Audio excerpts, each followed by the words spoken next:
Well, on a day when Donald Trump claims to have reached a deal to end his war in Iran that is a complete failure of his original objective of Iran's, quote, unconditional surrender, the Trump White House has been rocked by stunning new reporting in the New York Times that some in the White House seem to consider so accurate that they are accusing New York Times reporters of having obtained audio recordings of White House Situation Room meetings. Think about that. The White House is not condemning this new devastating reporting from inside the Trump White House as a pack of lies. Instead, they are, in effect, declaring it to be so shockingly 100% accurate that the reporters must have audio recordings of what was said in the White House. Axios is reporting top White House officials believe New York Times reporters Maggie Haberman and Jonathan Swan obtained audio recordings of Situation Room meetings for their forthcoming book, Regime Change. No White House has ever made that accusation about a book sourced from inside that White House. And every presidential administration since Richard Nixon has had such books written, most of them by Bob Woodward. And there are always some people who try to cast doubt on some of the accuracy in those books. But the truth of it is that most of those books, especially the Woodward books, have been highly accurate, with White House meetings recreated through interviews of participants in those meetings. The White House is saying, think about this, that Maggie Haberman and Jonathan Swan have gone so far beyond any other inside the White House book, especially any other inside the Trump White House book, and reached a level of what they think is such perfect accuracy that it's achievable only by reporters obtaining audio recordings. Axios reported, quote, such a taped leak would be a shocking breach of one of the most secure settings on Earth. Independent recording devices in the Situation Room are forbidden. So that means White House sources suspect someone in Donald Trump's White House working for Donald Trump was improperly recording Situation Room meetings and then handing them over to the New York Times. Axios reports, we're afraid some of our most sensitive conversations were being recorded, an administration source told us. That is the highest possible compliment that any White House has ever issued about any book written to expose the inner workings of that White House. It must all be on audio tape. The book, titled Regime Change, will go on sale a week from now and can be pre-ordered online and ordered at your local bookstore, and you can get your name on a list for it at your local public library. And the White House is now promising you that this book is worth it. Much of what you will be reading has apparently been certified accurate by the Trump White House. Maggie Haberman and Jonathan Swan have shared some of the reporting in their book in two breaking news articles for the New York Times. In today's edition, a report on the debate within the Trump White House led by Stephen Miller to suspend a constitutional right. Something so insane that even people in the Trump White House used the word insane to describe it. And now think about that one. How insane does something have to be for people working in the Trump White House to think that it is insane?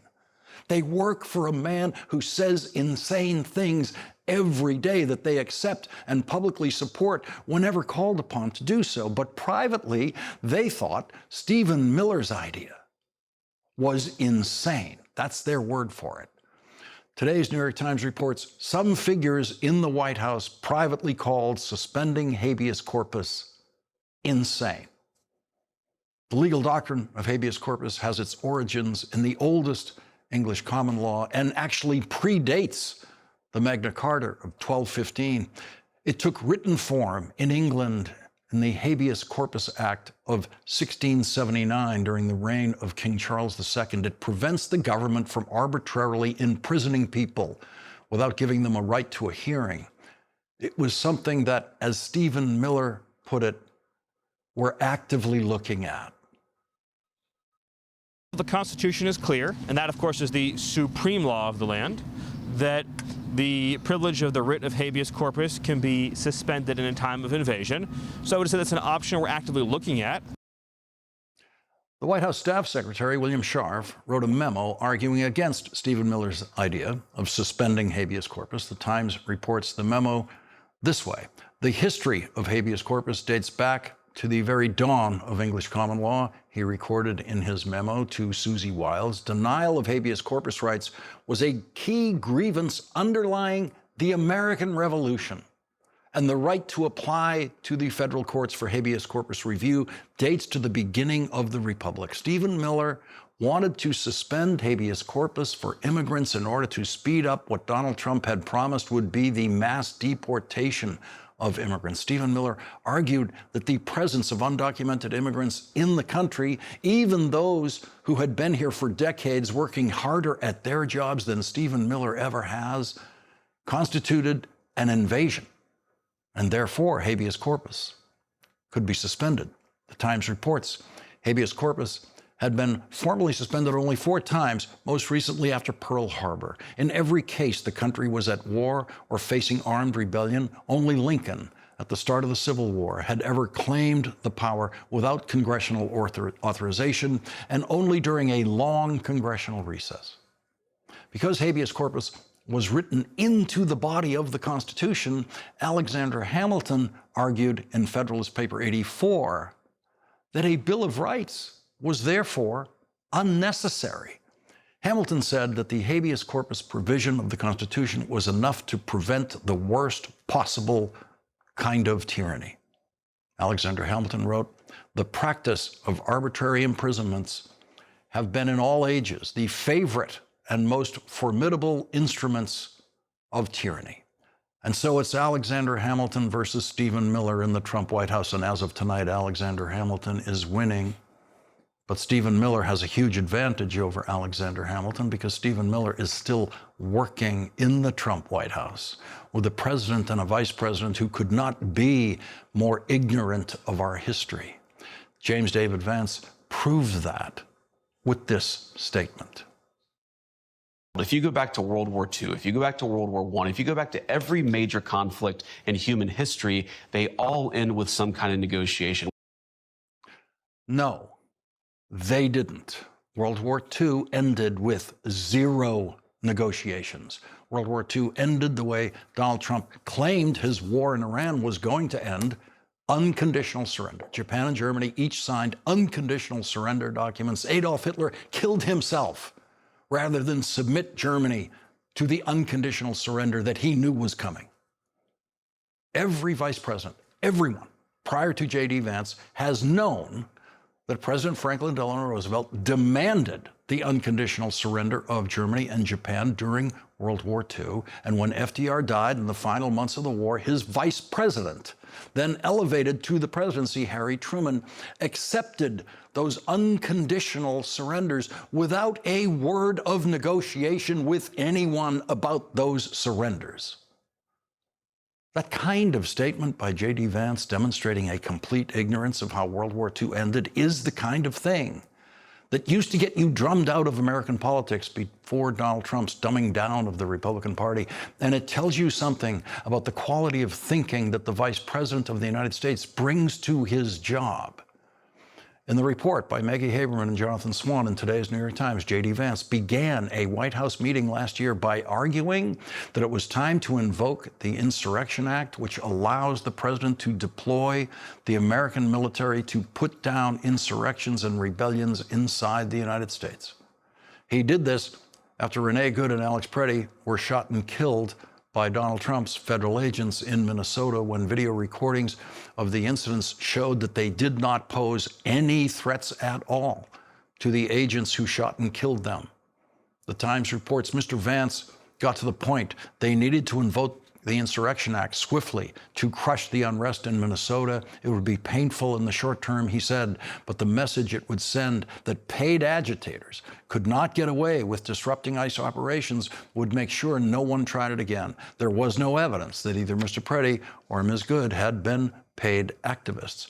Once again, it fell to William Scharf to make the point that the Insurrection Act, as the Times reports, simply did not fit the circumstances on the ground. And so, yes, it is easy to imagine what goes on in the Trump White House, as easy as we always thought it was. Discussions of trampling the Constitution, violating the law, and crushing our rights. Maggie Haberman and Jonathan Swan report that the discussion that day of invoking the Insurrection Act to send American troops into the streets of Minneapolis and who knows where else in this country was inconclusive. The meeting broke up without a decision, a vague consensus to keep thinking about it, but it had been clarifying in its own way, even after the administration's posture had helped escalate tensions in Minnesota. Even with the blowback mounting, the vice president and Mr. Miller were still searching for a reason to put federal troops on American streets. Just as the idea of suspending habeas corpus was set aside but never fully abandoned by some inside the White House, the Insurrection Act, at least in the eyes of its proponents, would remain a loaded weapon in a West Wing eager to test the limits of presidential power. The Insurrection Act remains a loaded weapon that some observers have suggested could be aimed at our polling places in swing states like Georgia that could go either way in the November election. Leading off our discussion tonight is Democratic Senator Raphael Warnock of Georgia. He serves on the Senate Finance Committee and the Senate Banking Committee. He's also the author of the new book, The Crooked Places Made Straight: Reflections on the Moral Meaning of America. Senator, thank you very much for joining us tonight. In the previous hour, Rachel was reporting on a task force assembled by Chuck Schumer that includes you, includes others outside the Senate, Mark Elias, who appeared with Rachel, talking about these very issues of what is the worst case scenario facing us on Election Day. What do we have to be prepared for? And it comes on a day when we read Maggie Haberman and Jonathan Swan's report of the discussions of the Insurrection Act in the White House that sure looks like the kind of loaded weapon that could be aimed at our elections. No, absolutely, and great to be with you. This president has demonstrated time and time again, and his vice president, as we hear in these words, that they are willing to do anything to stay in power. And I think that we shouldn't be surprised by that. We've seen plenty of evidence.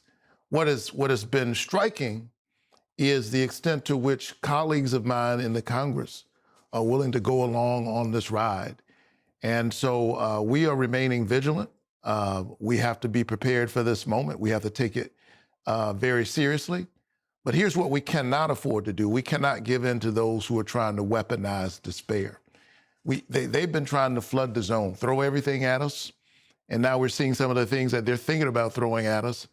And part of the work that they're trying to do is to convince the citizenry that there's no need to push back.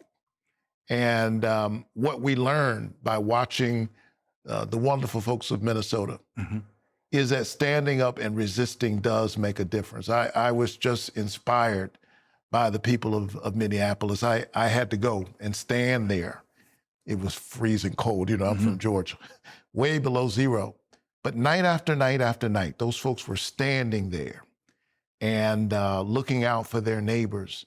And clearly that got J.D. Vance's attention. He is, in my estimation, one of the most craven politicians on the American landscape. And it's deeply concerning to see this reporting. We've got to remain prepared. We know something about the government overreaching in Fulton County. Remember, they sent the FBI in to snatch ballots from the 2020 election. They are harassing election workers with subpoenas, demanding information from people who are just volunteers.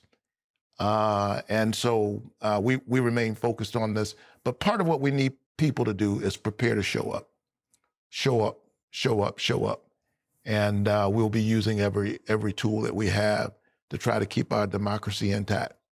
With all of the gaming out of worst case scenarios, including Donald Trump using the Insurrection Act at J.D. Vance's urgings to send federal troops to your polling places in Georgia, because you know they're sending them to Georgia, right? They're not sending them to Massachusetts. They're going to send them to the place, the swing state where it can make a difference, where they think they might be able to keep Jon Ossoff out of the Senate, things like that, but places like that around the country.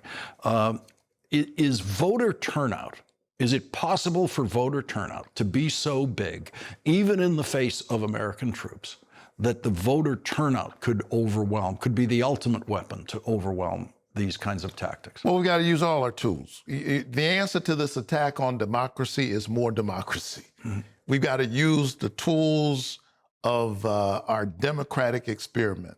And we saw that in Minnesota with them standing up, protesting night after night, looking out for their neighbors. And yes, people need to show up in Georgia. What I know from experience, from somebody who's run a couple of races in that purple state, is that, voter suppression is not really about, you don't have to take millions of votes. You just make it difficult for people to show up. You undermine people's access a little bit here, a little bit there, shave around the edges, even before you get to something like troops on the street. And that can swing an election.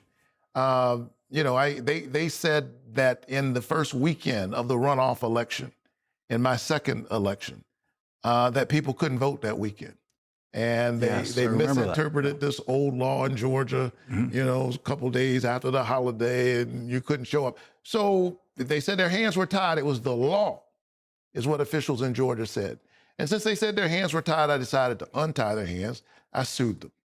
And we won the suit.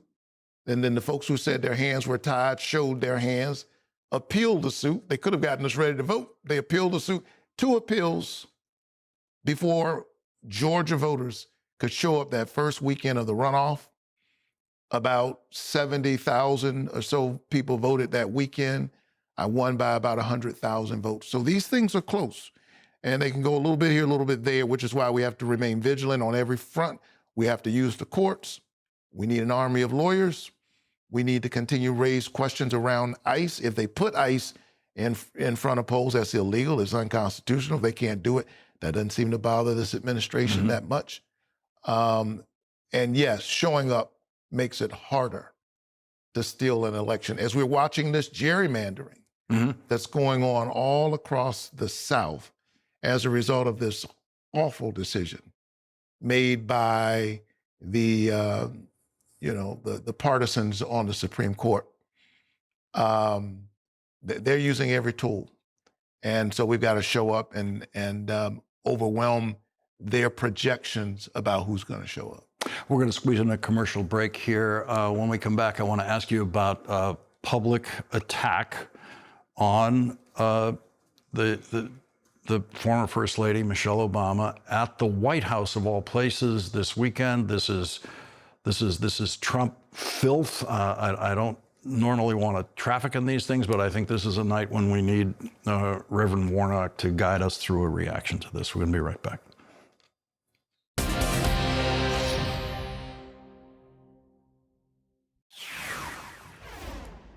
Senator Raphael Warnock is the pastor of the Ebenezer Baptist Church of Atlanta, the same church where the Reverend Dr. Martin Luther King Jr. served as pastor, as his father did before him.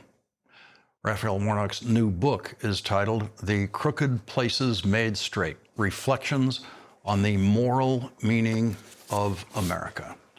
And this one's for Reverend Warnock, because this is something I think we need literally spiritual guidance on how to bear this kind of thing.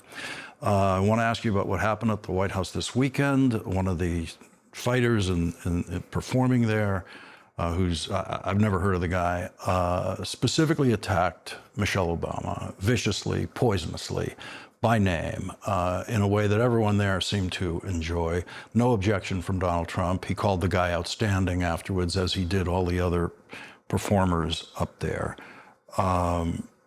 What do you feel when you hear something like that? Michelle Obama is one of the most dignified people one could ever meet. She served brilliantly as First Lady of the United States of America. She's a graduate of Princeton and Harvard. It doesn't matter to folks like that. This idea that Black women aren't really women and Black people aren't really people harkens to the darkest days in our country's history. This is not political speech. This is immoral speech. This is bigotry. This is evil come alive in words, because words have power.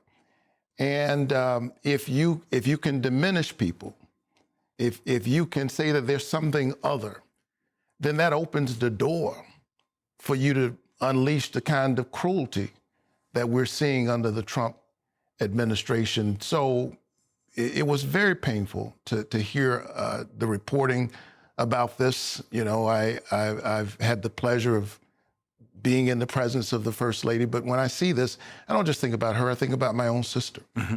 I think about my mother. I think about the teachers. I think about the women in my church, you know, who have loved this country through its darkest moments, who've always held on to hope. And here we are, once again. Donald Trump has unleashed a kind of evil in the ether of the American experience. And this is a moral moment in America. And it's time for people to stand up. We know who he is. If that performer, I don't know him either. He's not worth knowing. He felt the license to do that. Mm-hmm. And there were other folks sitting there. Donald Trump is sitting there, the president of the United States. He didn't condemn it. Vice President of the United States, J.D. Vance, who I hear will be out tomorrow talking about his conversion experience as a Catholic, mm-hmm. talking about his moral bearing. I want to know what J.D. Vance thinks about the First Lady of the United States being treated in this way and spoken about in such awful terms. He is married himself to a woman of color. How would he feel if someone said this to his wife or said this about his wife? We have to condemn hate and bigotry wherever it shows up. And that's something that I always try to be very, very vigilant about. Hate, however it shows up. You have to condemn it, you have to push back, and you have to remind us that we're stronger when we're able to look into the eyes of our neighbor, even those with whom we disagree, and see that all of us have within ourselves a spark of the divine, see a glimpse of our own humanity, and push us toward the highest in the American creed, e pluribus unum, out of many, one. This administration is at war with the American creed. This brilliant idea that we come from different places and spaces, we are different, and we're held together not by race. We're held together not even by religion, and I'm a deep man of faith and commitment to that. We're held together by an idea that all of us are children of God and that we have a right to be here and make America as great as it can be. So it's so true that the subtitle of your book, Reflections on the Moral Meaning of America, you know you have a president who has never once reflected on that. I don't, yeah, that's to put it nicely. I mean, he's at war with it. At war with it. And so it's a dark moment in our country as we approach this 250th anniversary. You know, the United States of America goes through its moments. There are moments when the democracy expands, there are moments when it contracts. And this is a contraction moment. They're trying to squeeze the voices of voters out of their democracy, Black voters through this awful gerrymandering that the court has approved. They're trying to squeeze the voices of women as they're still trying to pass the SAVE Act, which would disproportionately hurt married women. And we've got to push back because here is what every mother knows, that contractions are painful, but they are necessary for new birth. And so I'm still holding on to hope. I still believe in America at its best. And I think that through this contraction moment, there is the opportunity to reimagine, to push us closer towards our ideals, which is why I wrote this sermon for the whole country.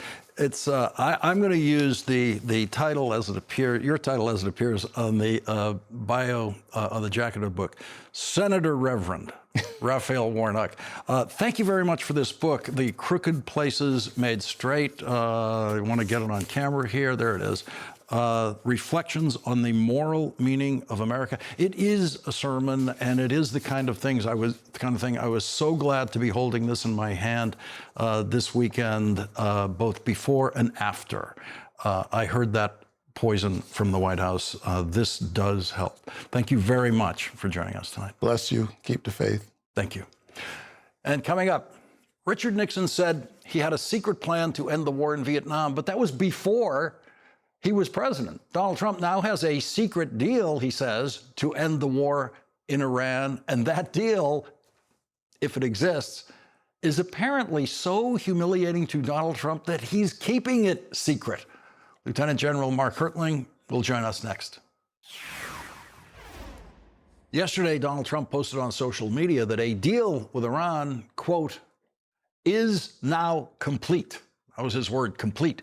He also claimed that the Strait of Hormuz would be open to free flow of shipping on Friday. But whatever this so-called deal looks like, it is bad enough for the United States that Donald Trump doesn't want anyone to see it.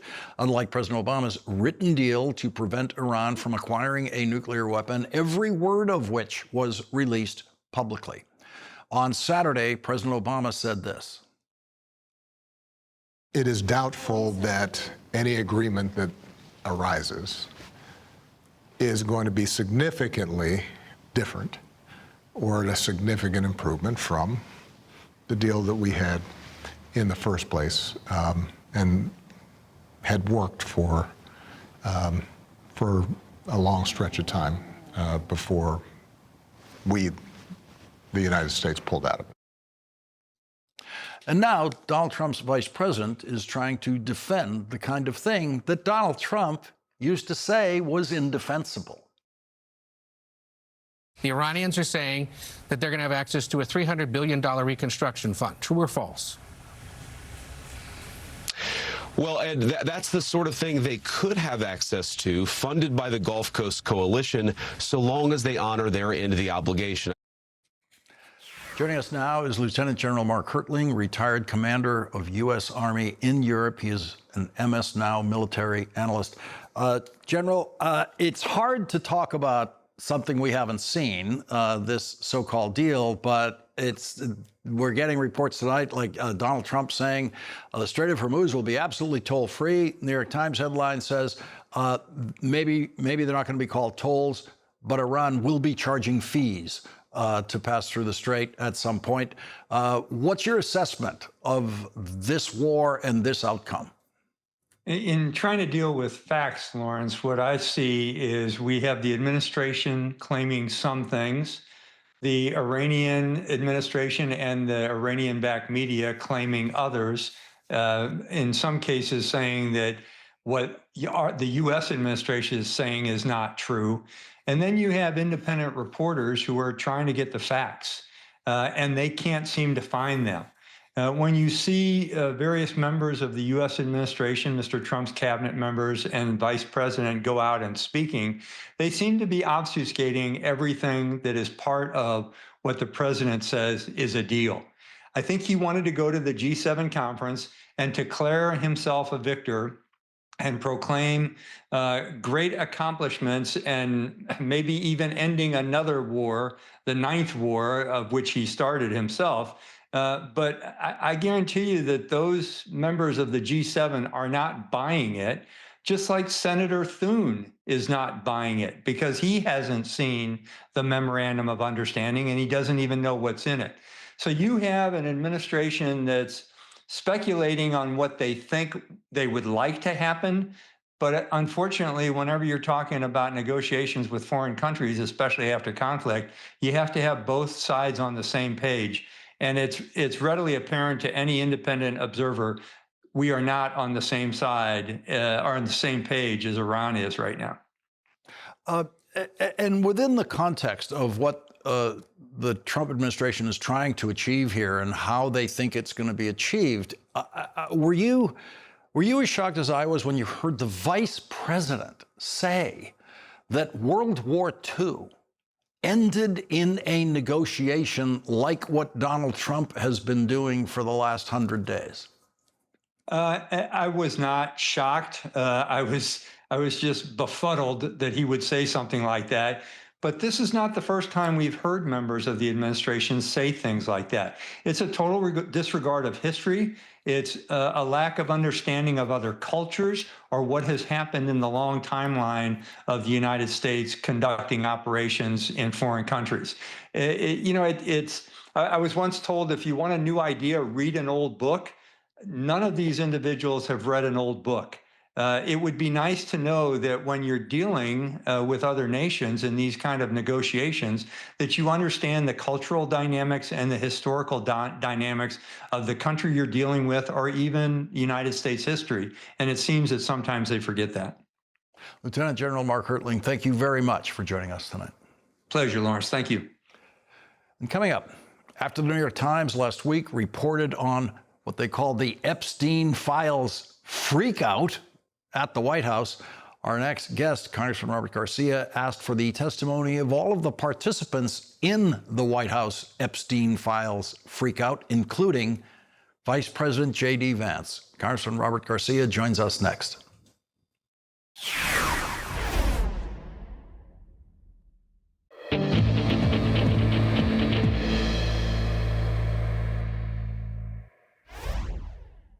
After Maggie Haberman and Jonathan Swan reported on the, quote, White House freakout over the Epstein files in an excerpt from their new book, Regime Change, our next guest, Congressman Robert Garcia, the top Democrat on the House Oversight Committee, issued a request for testimony from several Trump officials listed in that article about the freakout, including Vice President J.D. Vance, White House Chief of Staff Susie Wiles, White House Press Secretary Caroline Leavitt, and FBI Director Kashyap Patel.